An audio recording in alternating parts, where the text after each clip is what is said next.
You're watching Extra Throttle House. Where's Thomas? And I'm James. Okay, I'm still in California, and today we're going to play with the speed core Hellucination.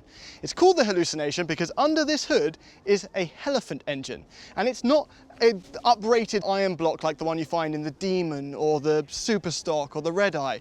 No, this is a 7-litre aluminium block with a 3-litre supercharger, which means that this thing is putting to the crank 1,215 horsepower.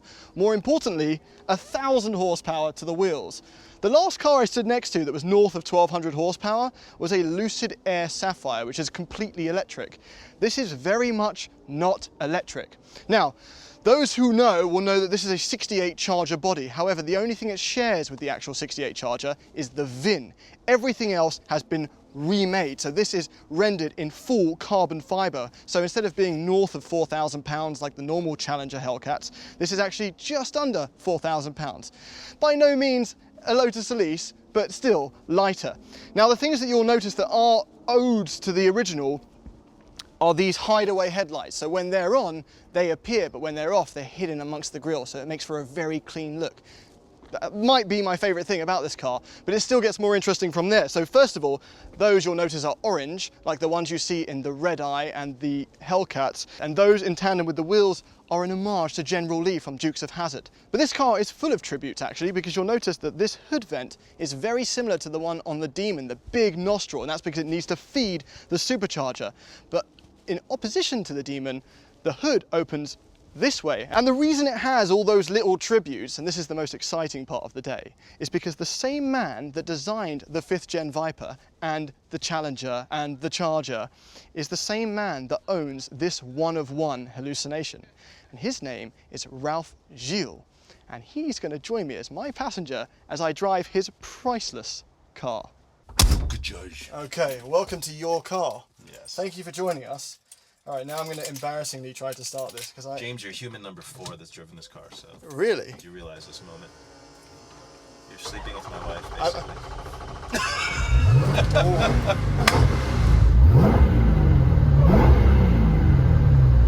I might be human number 4 in total. This is all a simulation. Okay, I'm going to put my seatbelt on. Yeah, we're in the metaverse right now, right? So... Okay. That means if I crash this, I'm only crashing a virtual version of your one-of-one baby. That's it. Okay, first of all though, this interior, wow. Resto mods are too cool, mate. Too cool. Yeah, you can have a little fun with them, you know, move things around. Exposed carbon fiber, the yellow stitching. What? If the new Challengers have this, I'm in. So the shifter is a very familiar shifter. Yes, it's out of the Red Eye. Okay.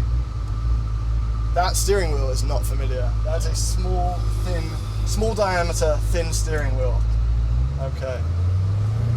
Which actually, that piece messes with your mind because it feels the retro connection to the thin rim, you know? Yeah. And then the rest of the car is a mix of tributes, as you say. It's wonderful. You've done an amazing job. So, first of all, I just want to get... Well, in case all of our audience doesn't know who Ralph Gilles is, you've got to be quite on those brakes. Yeah. Okay. They work, but they Normal need a little indicator. pressure. Ooh. That is a pokey first gear. What transmission's in this? It's an HP90, 8-speed. It's a ZF box. Yeah. Okay. Same one you see in most of the major cars. Same one we have in our Challengers. Yeah. So what have you designed? What's your claims to fame? Well, I've been head of design now since 2008. So 2008. if you go back, you know everything from the Grand Cherokee, the Ram. Am I correct in saying that we owe the SRT brand to you? Yeah, me and Dan Knott and a few others that kind of came up with this idea to model ourselves after AMG, because Wolfgang Bernhardt who was at AMG when we were with Daimler Chrysler. Loved the idea of a brand with 3 letters. Okay. So all that time we've spent on our track, giggling and laughing and smoke, that's you. Apart from the Viper ACR we filmed, which wasn't so much smoke as it was just serious track racing. Yeah, you know, in full disclosure, the team behind SRT was always there, right? They did the Viper. They were called SV. They had different names. We just organized them, validated them a little bit, and then broadened the appeal. But yes, it's like make a car for ourselves, enthusiasts that love to drive, that love something cooler. At the risk of putting my heart on my sleeve, have you seen our ACR Viper video? Oh my God, it's to me the best the best video I've ever seen of the car because you guys get it. You deconstructed the purpose of the car, understood what it wasn't, and then got what it was, and then drove it. I don't think you realise. I don't think you realise quite how much it means to hear that from you. Tell me how many times I've thrown my phone on the ground watching crap videos. So yours was worthy of replaying at least 3 times. Lovely. Okay, so we're going downhill a bit. Maybe I'll turn around so we can actually touch the throttle. You've got 1,000 horsepower to the rear wheels. It's on PS4S's, so you've got tons of grip. What's different about the brakes? Because the risk. I don't want to insult you, but the risk of insulting you, the brakes on the at least on the Demons and the Redos sometimes feel a bit lacking, especially at the end of the quarter mile when we start braking. We haven't got a huge braking zone. Yeah, well, this car's quite a bit lighter. It's under 4,000 pounds. Yeah. It's got big monoblock 6-piston Brembos in the front. It's actually the same brakes that we have on the Red Eye. The mass isn't quite there, right? So a little less mass. But this does not have ABS either, so it's all about you. Okay, so what safety does it have? Because there's definitely no airbag in the steering wheel. Next question. Next roll cage around us. Yes, the roll cage, which if you're not wearing a helmet, it's just great visibility. That helps. It's got significantly good visibility, which I love about the old cars. It's got big windows. The belt lines are relatively low. I imagine this is hydraulically assisted steering. Yeah. It feels incredible. There's a lot of feedback coming through this wheel. Yeah, it's got a good double wishbone front suspension, Penske coilovers all around, so it's actually quite direct. For what it turn is. Around here. How's the turning circle? Not bad. Not bad. You need a giant four. Yeah, to get the look. To be honest, to get the look we wanted, we had to restrict steering a little bit. But it's got negative camera in the front. I'm a racer, right? So yeah, you set that car up to be competent. It's not going to hang with an ACR, but it's very, very. And you've got an ACR in your driveway. Yeah. So when you choose between these two, you're very aware of what. It's so planted. It's not, as you guys say, squirrely. Yeah. I say squirrely.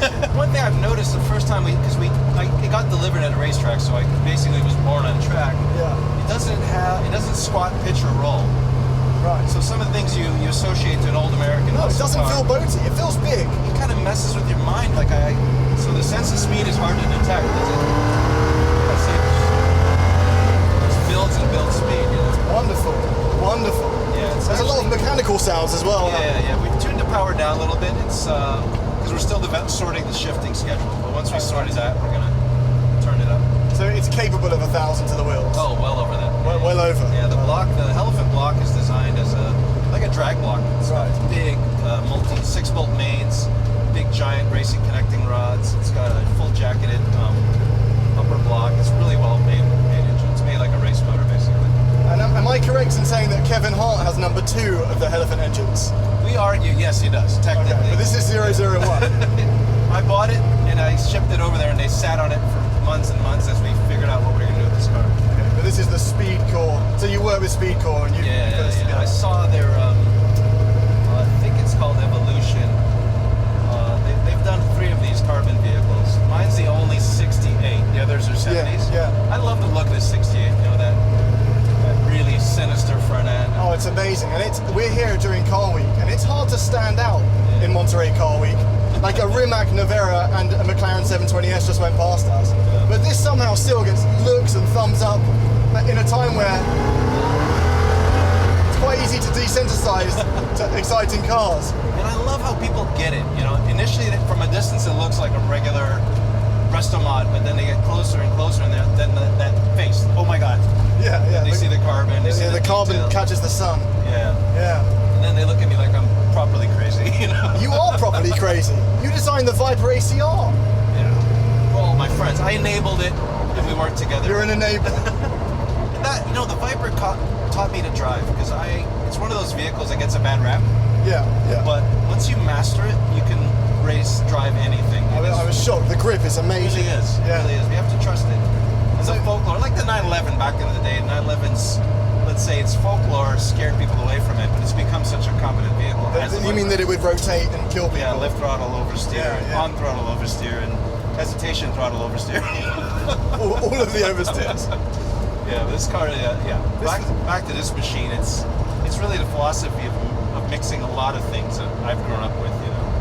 things I It love. feels very controllable. It doesn't feel like I know what's powering those wheels. I know what the trouble you can get into on a canyon road, but I don't feel, there's a lot of weight to the steering. Turn it in, you can feel the mass in a way that you can't in an actual modern red-eye. And so I've got two questions for you. Yeah. Does this achieve muscle car better than a modern muscle car? Ooh. And then my second question, which is an incredibly loaded question that you don't need to answer, is if the engine and the power plants, which is what we keep getting every year a new version of, are what keeps making those Challengers and the SRTs nuts. Once we lose that and we go fully electric, which this week Dodge announced, what happens? Is that still true muscle? Because you've been working on that stuff a little bit. Yeah, a lot of it. No, you're right. And muscle, number one, is the equation of a little bit of extra. Extra presence, excess power, a little excess. America. It's the viscerality, right? And some of it's visual. Immediately, the visual assault is a big part of the presence. Because let's face it, most Visual assault? Yeah. I love that. That's a great phrase. Most muscle cars sit parked in a Karston coffee with the hood up, blah, blah, blah. So now we have to figure out, how do you do that? Because when you open the hood of an electric car, there's nothing to look at. Right. So that's one problem. So trying to make the theme of the car more arresting. So that's something we worked on. You saw the Charger concept. Right away, it should hook you in just with the way it looks. And then the second part is giving it characters. We're still working on that. We've actually are working to generate sound with the vehicle. It has a gearbox, which you don't technically need in an electric car, but it's meant to, that initial hit you get, that acceleration. How can you have it again and again and again, right? Well, we don't know how many gears yet. Right? That's talk about that. Okay, because the Taycan and each one are 2 gears. We don't know how many gears this is going to have. I love the whole Banshee thing. I love the logo. You're going to make it scream though. It's going to scream. So I'm still getting supercharger sounds from the front in this, but you're saying that the exhaust is actually not as crazy as something. Yeah, it's quieter than a standard Hellcat because I have valves on it. Because I'm grown up now. I'm a little more mature. Yes. I'm going to put a switch somewhere so I can open them up, but it's designed not to piss off the neighbors, basically. I don't understand. It needs to be an audio assault as much as a visual assault. But you see, you're driving a 1,000 horsepower muscle car, totally relaxed. I'm totally relaxed. I'm not afraid. Every time I put my foot down, I felt confident. Yeah. And a part of that is the competence and the control. And a lot of that is in the steering. I know exactly where those front wheels are. It weights up perfectly. And when I do put my foot down, this thing is not fishtailing at all. Well, I scaled it with myself in the vehicle. It's exactly 50-50 weight distribution, which was a fluke. We weren't exactly trying to do that. It just happened. You accidentally landed on 50. Yeah. And it's a bit of a long distance car. The quiet exhaust was part of that. The comfortable seats, the sound system, the air conditioning. Has a 26-gallon fuel tank.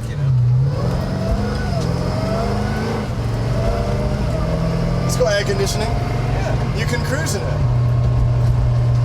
This is very cool. Thank you. I'm human number 4.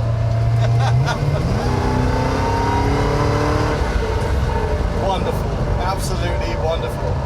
If we're going to go EV, and let's for a moment, let's say it's going to work as muscle. This is not a terrible send-off that you've created for yourself. The way to think about it, right? James is the guys at work. So I'm one of the guys, one of the team members, and girls. We've got some great girls on the team too. Yeah. They're the same people that create this stuff that are creating the EVs. So they have the same misgivings we all have about is performance going away, is the viscerality of an EV car going to just leave you cold. So we're trying to solve for that. So I would hope that the future of the muscle car is transitioning, not evaporating. Interesting. So this isn't so much a bookend as it is a hinge. Exactly. Okay. Well, as far as hinges go, this is one sun-kissed carbon fiber, obnoxiously fast, obnoxiously loud hinge. I love it. Thank you so much for letting me drive this. You got it. This is great. And now I just need to get it back safe and sound so that there can be a 5th human.